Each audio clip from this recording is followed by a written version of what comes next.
Good, man. BehindTheGloves.com, brought to you in part by Fresco Box, here with heavyweight contender Dominic Breazeale. Dominic, obviously there's been some news in the heavyweight division going on, so I just want to get your thoughts on it. First off, Dillian Whyte versus Luis Ortiz has been ordered by the WBC as a final eliminator. You're the number 2 on that ranking, so they kind of slimmed you over. What are your thoughts on that, and what's going on with you? I didn't necessarily get slimmed over on that. It actually works out in my favor. Finally got recognized as the WBC mandatory. I know I'm number 2 on the WBC list because of the fact that Dillian Whyte's got the silver WBC belt, which makes him number 1, but he didn't fight for a WBC mandatory, therefore making me the WBC mandatory, which I fought Molina in November for. Ortiz had a hell of a fight against Wilder, and I think they're going to give him another opportunity, but before he gets an opportunity to fight for the belt again, he's got to fight a guy like Dillian Whyte, or a guy like myself. I've also been told, and I've been telling people that I'm not fighting anybody else but Deontay Wilder. That's my focus right now. It's been my focus since I got my WBC mandatory in November, and that's what I'm looking forward to. How do you see that fight playing out, Dillian Whyte versus Luis Ortiz? Obviously, you said Luis Ortiz had a great fight versus Deontay Wilder, had him on the ropes in that 7th round. Dillian Whyte looked great against Lucas Brown. So just how do you see that fight breaking down and going on? You're right. Dillian Whyte did a phenomenal job against Lucas Brown. I thought Lucas Brown was going to give him a lot more run for his money. But a guy like Ortiz, man, he's skilled, he's crafted, he makes him awkward. He's a southpaw, so it's a little bit awkward for an orthodox fighter to see. And on top of that, hands down, Ortiz got some hellified boxing skills, man. Did a great job against Wilder in that fight they had, where he boxed him for a ton of time. He actually had Wilder hurt.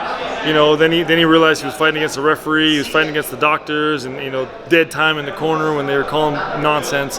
But I actually think Ortiz gets the nod on the Dillian Whyte fight. It might be one of those situations where Dillian Whyte walks himself into a knockout.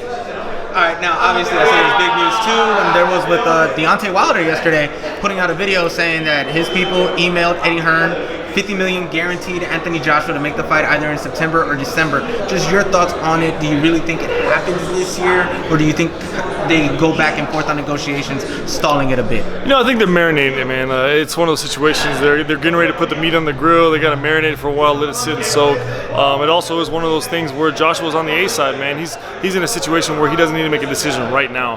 He can take that fight when he wants to take that fight.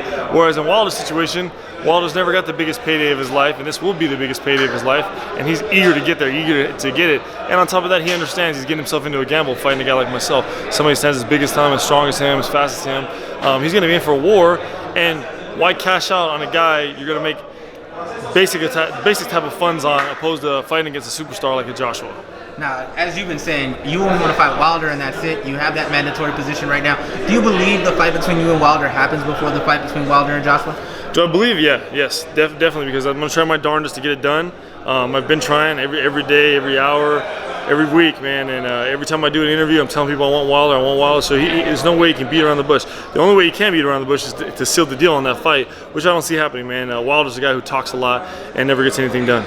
All right, let the fans know where they can follow you, get to know more about you. Obviously, every time I'm here and have been here, I've seen you training and working out, so where can they follow you, get to know more about you? Yeah, man, you guys can always come down to Legends Boxing and check me out. I'm here every single day, but at the same time, social media, man, Dominic Breazeale, Dominic Trouble, and Trouble Breazeale Boxing. All right, thank you for your time, Dominic. Appreciate it. My name is Michelle Joy Phelps. If you haven't already subscribed to our YouTube channel, make sure you do so by clicking this icon right here, or else.